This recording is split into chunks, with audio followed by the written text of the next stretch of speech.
All right, today we're diving into something really interesting.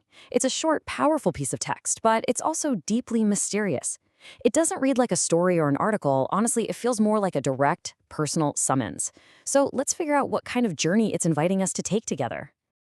It all kicks off with these three simple words: I invite you.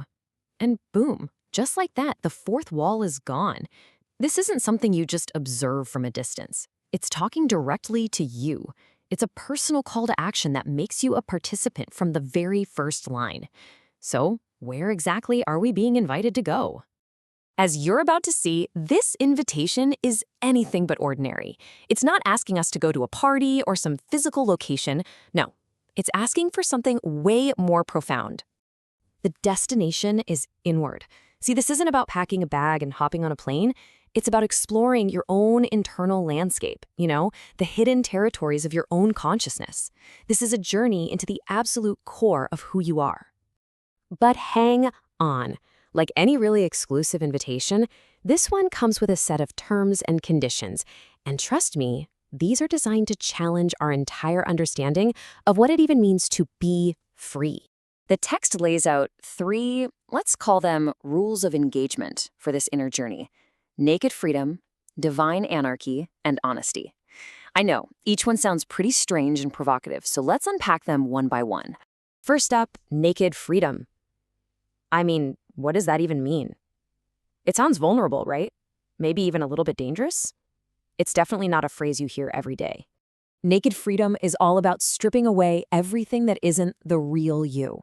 Your job title, the social roles you play, the expectations of others, all of the masks we wear.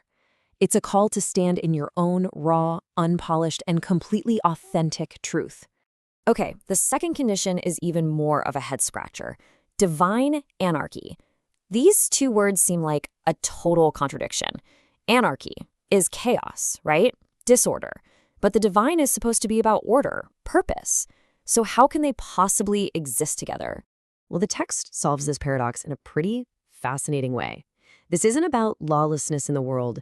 It's about rejecting the external, man-made systems of control and instead finding a higher internal law.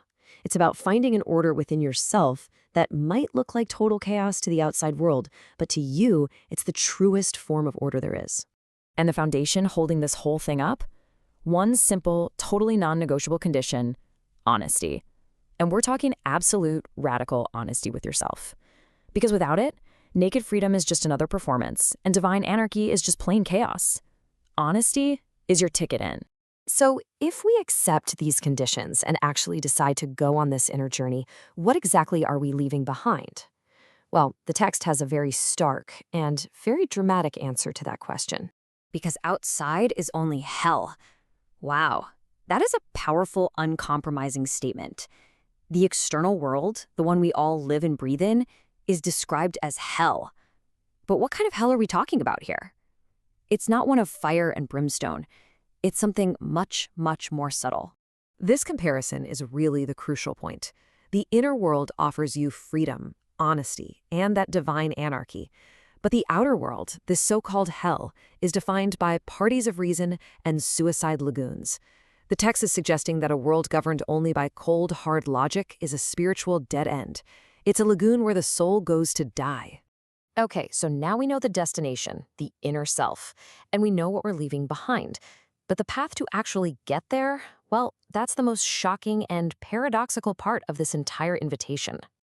You might expect a spiritual journey to be about finding the light, following goodness, seeking purity.